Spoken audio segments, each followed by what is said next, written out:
जय श्री कृष्णा। राधे राधे दोस्तों, आप सभी को पौष पूर्णिमा की हार्दिक शुभकामनाएं। आप सभी पर भगवान विष्णु की कृपा सदैव बनी रहे। आज की वीडियो में हम सुनेंगे पौष पूर्णिमा की व्रत कथा। आज पौष मास की पूर्णिमा तिथि है। सनातन धर्म में प्रत्येक माह में आने वाली पूर्णिमा तिथि का बड़ा ही महत्व होता है। यह दिन स्नान दान के कार्यों के लिए बेहद मंगलकारी माना जाता है।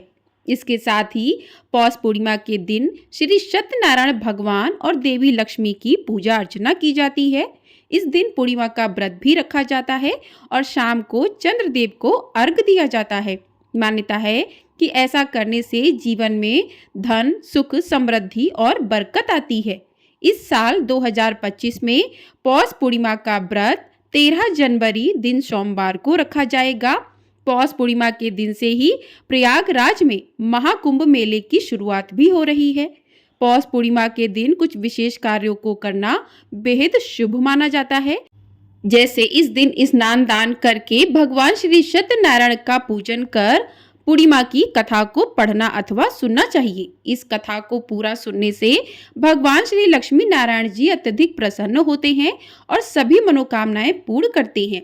तो आइए सुनते हैं पूर्णिमा व्रत की बड़ी ही पौराणिक कथा, जिसे स्वयं भगवान श्री कृष्ण जी ने मैया यशोदा को सुनाया था, जिसे सुनने मात्र से ही सभी मनोकामनाएं पूरी होती हैं और घर में सुख समृद्धि बनी रहती है।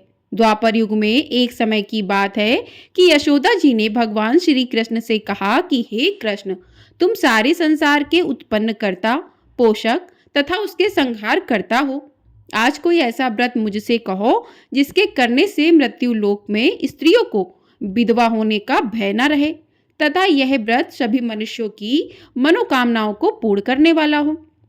श्री कृष्ण कहने लगे कि हे माता, तुमने अति सुंदर प्रश्न किया है। मैं तुमसे ऐसे ही व्रत को सविस्तार कहता हूँ।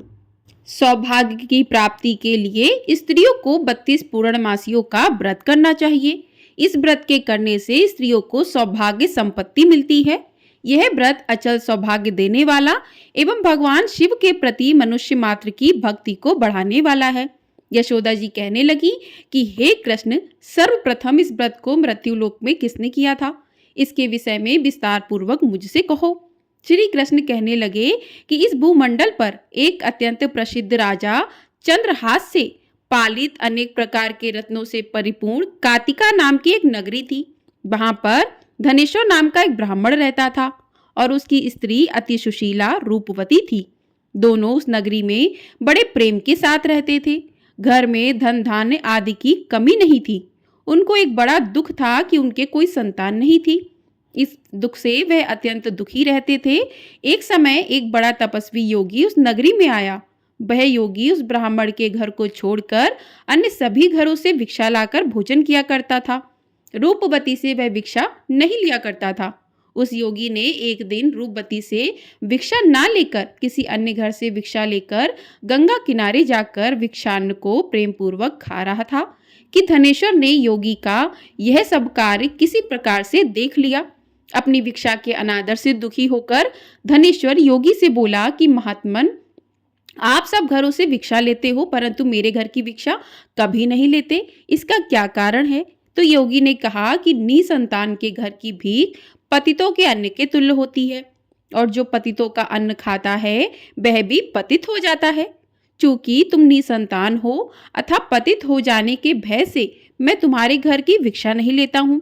धनेश्वर यह बात सुनकर अपने मन में बहुत दुखी हुआ और हाथ जोड़कर योगी के पैरों पर गिर पड़ा तथा आर्तभाव से कहने लगा कि हे महाराज, यदि ऐसा है तो आप मुझको पुत्र प्राप्ति का उपाय बताइए।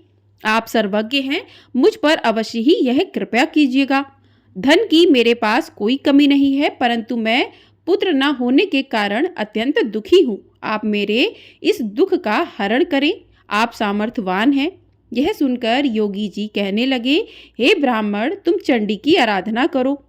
घर आकर उसने अपनी स्त्री से सब वृत्तांत कहा और स्वयं तप के निमित्त वन में चला गया।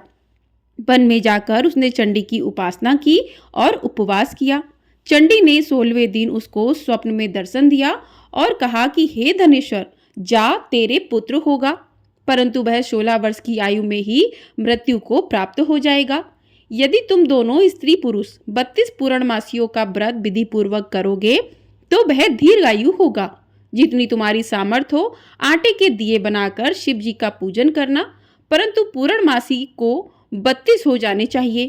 प्रातःकाल होने पर इस स्थान के समीप ही तुम्हें एक आम का वृक्ष दिखाई देगा। उस पर तुम चढ़कर एक फल तोड़कर शीघ्र ही अपने घर लेकर जाना। अपनी स्त्री से सारा वृत्तांत कहना। ऋतु स्नान के पश्चात वह स्वच्छ होकर भगवान शंकर जी का ध्यान करके उस फल को खा लेगी। तब भगवान शंकर की कृपा से उसको गर्व हो जाएगा। जब वह ब्राह्मण प्रातःकाल उठा तो उसने उस स्थान के पास ही एक आम का वृक्ष देखा जिस पर एक अत्यंत सुंदर आम का फल लगा हुआ था। उस ब्राह्मण ने उस आम के वृक्ष पर चढ़कर उस फल को तोड़ने का प्रयत्न किया, परंतु वृक्ष पर कई बार प्रयत्न करने पर भी वह चढ़ ना पाया। तब तो उस ब्राह्मण को बहुत चिंता हुई और विघ्न विनाशक श्री गणेश जी की वंदना करने लगा कि हे दयानिधे, आप भक्तों के विघ्नों का नाश करके उनके मंगल कार्य को सिद्ध करने वाले हो, दुष्टों का नाश करने वाले हो, रिद्धि सिद्धि के देने वाले हो। आप मुझ पर कृपया करके इतना बल दें कि मैं अपने मनोरथ को पूर्ण कर सकूं। इस प्रकार गणेश जी की प्रार्थना करने पर उनकी कृपा से धनेश्वर वृक्ष पर चढ़ गया और उसने एक अति सुंदर आम का फल देखा। उसने विचार किया कि जो वरदान से फल मिला है वह यह है और कोई फल दिखाई नहीं देता। उस धनेश्वर ब्राह्मण ने जल्दी से उस फल को तोड़कर अपनी स्त्री को लाकर दिया और उसकी स्त्री ने अपनी पति के कथानुसार उस फल को खा लिया और वह गर्भवती हो गई। देवी की असीम कृपा से उसे एक सुंदर पुत्र उत्पन्न हुआ जिसका नाम उन्होंने देवी दास रखा। माता पिता के हर्ष और शोक के साथ वह बालक शुक्ल पक्ष के चंद्रमा की भांति अपने पिता के घर में बढ़ने लगा। भवानी की कृपा से वह बालक बहुत ही सुंदर, सुशील और विद्या पढ़ने में निपुण हो गया। दुर्गा जी की आज्ञा के अनुसार उसकी माता ने 32 पूर्णमासी का व्रत रखना आरंभ कर दिया जिससे उसका पुत्र बड़ी आयु वाला हो जाए। 16वां वर्ष लगते ही देवीदास के माता पिता को बड़ी चिंता हो गई कि कहीं उनके पुत्र की इस वर्ष मृत्यु ना हो जाए। इसलिए उन्होंने अपने मन में विचार किया कि यदि यह दुर्घटना उनके सामने होगी तो वे कैसे सहन कर सकेंगे। उन्होंने देवीदास के मामा को बुलाया और कहा कि हमारी इच्छा है कि देवीदास 1 वर्ष तक काशी में जाकर विद्या अध्ययन करे और उसको अकेला भी नहीं छोड़ना चाहिए। इसलिए साथ में तुम चले जाओ और 1 वर्ष के पश्चात उसको वापस लौटा लाना।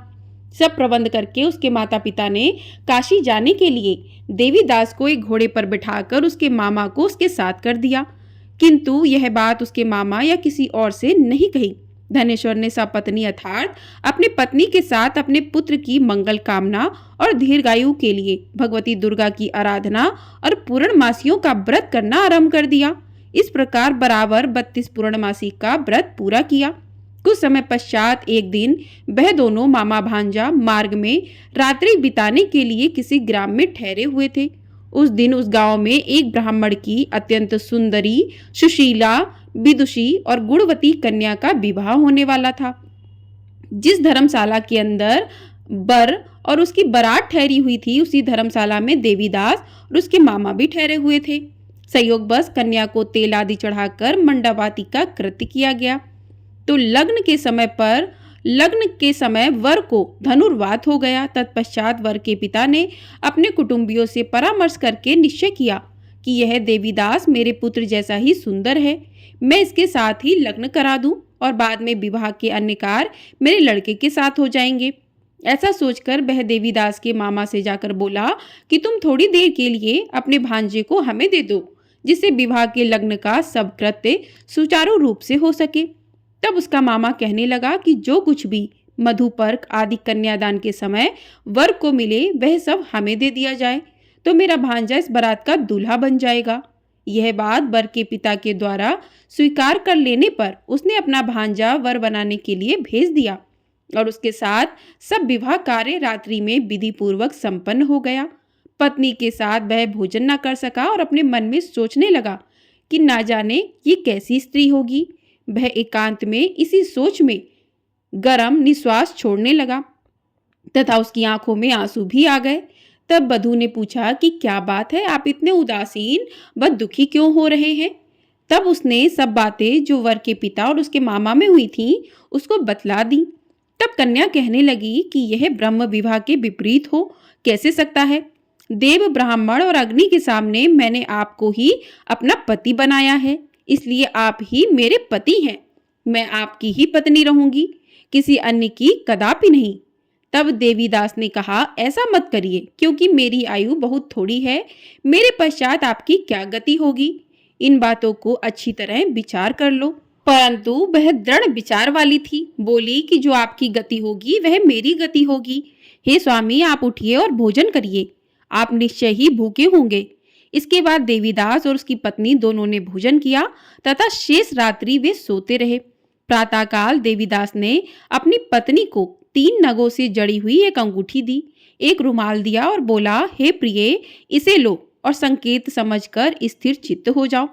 मेरा मरण और जीवन जानने के लिए एक पुष्प वाटिका बना लो, उसमें सुगंधी वाली एक नभ मल्लिका लगा लो, उसको प्रतिदिन जल से सींचा करो और आनंद के साथ खेलो कूदो तथा उत्सव मनाओ। जिस समय और जिस दिन मेरा प्राणांत होगा ये फूल सूख जाएंगे, और जब ये फिर हरे भरे हो जाएं तो जान लेना कि मैं जीवित हूँ। यह बात निश्चय करके समझ लेना, इसमें कोई संशय नहीं है। यह समझाकर वह चला गया। प्रातःकाल होते ही वहां पर गाजे बाजे बजने लगे, और जिस समय विवाह के कार्य समाप्त करने के लिए वर तथा सब बाराती मंडप में आए तो कन्या ने वर को भली प्रकार से देखकर अपने पिता से कहा कि यह मेरा पति नहीं है।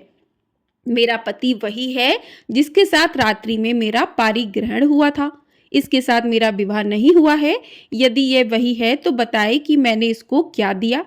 मधुपर्क और कन्यादान के समय जो मैंने भूषण आदि इन्हें दिए थे उन्हें दिखाएं, तथा रात में मैंने क्या गुप्त बातें कही थी वह सब सुनाए। पिता ने उसके कथानुसार वर को बुलवाया। कन्या की यह सब बातें सुनकर वह कहने लगा कि मैं कुछ भी नहीं जानता। इसके पश्चात लज्जित होकर वहां से चला गया, और सारी बारात भी अपमानित होकर वहां से लौट गई। भगवान श्री कृष्ण बोले कि हे माता, इस प्रकार देवीदास काशी विद्याध्ययन के लिए चला गया। जब कुछ समय बीत गया तो काल से प्रेरित होकर एक सर्प रात्रि के समय उसको डसने के लिए वहां पर आया। उस विषधर के प्रभाव से उसके शयन का स्थान चारों ओर से विष की ज्वाला से विषैला हो गया, परंतु व्रतराज के प्रभाव से उसको काटने न पाया, क्योंकि पहले ही उसकी माता ने 32 पूर्णिमा का व्रत कर रखा था। इसके बाद मध्याह्न के समय स्वयं काल वहां पर आया और उसके शरीर से उसके प्राणों को निकालने का प्रयत्न करने लगा, जिससे वह मूर्छित होकर पृथ्वी पर गिर पड़ा। भगवान की कृपा से उसी समय पार्वती जी के साथ भगवान शंकर जी भी वहां पर आ गए। उसको मूर्छित दशा में देखकर पार्वती जी ने भगवान शंकर से प्रार्थना की कि हे महाराज, इस बालक की माता ने पहले 32 पूर्णिमा का व्रत किया था, जिसके प्रभाव से हे भगवान आप इसको प्राण दान दें। भवानी के कहने पर भक्त वत्सल भगवान शिव ने उसको प्राण दान दे दिया। इस व्रत के प्रभाव से काल को भी पीछे हटना पड़ा और देवीदास स्वस्थ होकर बैठ गया। उधर उसकी स्त्री उसके काल की प्रतीक्षा किया करती थी। जब उसने देखा कि उस पुष्प वाटिका में पत्र पुष्प कुछ भी नहीं रहे तो उसको अत्यंत आश्चर्य हुआ, और जब वह वैसे ही हरी भरी हो गई तत्पश्चात वह जान गई कि वह जीवित हो गए हैं। यह देखकर वह बहुत प्रसन्न मन से अपने पिता से कहने लगी कि पिताजी, मेरे पति जीवित हैं, आप उनको ढूंढिए। जब 16वां वर्ष व्यतीत हो गया तो देवीदास भी अपने मामा के साथ काशी से चल दिया। इधर उसके ससुर उसको ढूंढने के लिए अपने घर से जाने वाले थे कि वह दोनों मामा भांजा वहां पर आ गए। उसको आया देखकर उसका ससुर बड़ी प्रसन्नता के साथ अपने घर में ले आया। उस समय नगर के निवासी भी वहां पर इकट्ठे हो गए और सबने निश्चय किया कि अवश्य ही इसी बालक के साथ इस कन्या का विवाह हुआ था। उस बालक को जब कन्या ने देखा तो पहचान लिया और कहा कि यह तो वही है जो संकेत करके गया था। तदुपरांत सभी कहने लगे कि भला हुआ जो यह आ गया, और सब नगरवासियों ने आनंद मनाया। कुछ दिन बाद देवीदास अपनी पत्नी और मामा के साथ अपने ससुर के घर से बहुत सा उपहार आदि लेकर अपने घर के लिए प्रस्थान किया। जब वह अपने गांव के निकट आ गया तो कई लोगों ने उसको देखकर उसके माता पिता को पहले ही जाकर खबर दे दी कि तुम्हारा पुत्र देवीदास अपनी पत्नी और मामा के साथ घर वापस आ रहा है। ऐसा समाचार पहले तो उन्हें विश्वास ही नहीं हुआ, किंतु जब और लोगों ने भी आकर उनकी बात का समर्थन किया तो उनको बड़ा आश्चर्य हुआ। लेकिन थोड़ी ही देर में देवीदास ने आकर अपने माता पिता के चरणों में अपना सिर रखकर प्रणाम किया और उसकी पत्नी ने अपने सास ससुर के चरणों को स्पर्श किया। तो माता पिता ने अपने पुत्र और पुत्र वधू को अपने हृदय से लगा लिया और दोनों की आंखों से प्रेम अश्रु बहने लगी। अपने पुत्र और पुत्र वधू के आने की खुशी में धनेश्वर ने बड़ा भारी उत्सव किया और ब्राह्मणों को भी बहुत सा दान दक्षिणा देकर प्रसन्न किया। श्री कृष्ण जी कहने लगे कि इस प्रकार धनेश्वर 32 पूर्णिमाओं के व्रत के प्रभाव से पुत्रवान हो गया। जो भी स्त्रियां इस व्रत को करती हैं वे जन्म जन्मांतर में वैधव्य का दुख नहीं भोगती और सदैव सौभाग्यवती रहती हैं। यह मेरा वचन है, इसमें कोई संदेह नहीं मानना।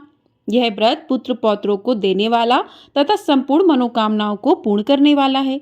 32 पूर्णिमाओं का व्रत करने से व्रती की सभी इच्छाएं भगवान शिव जी की कृपा से पूर्ण हो जाती हैं। बोलिए श्री कृष्ण भगवान की जय। बोलिए भगवान भोलेनाथ की जय। तो इस प्रकार से पौष पूर्णिमा की व्रत कथा पूर्ण हुई।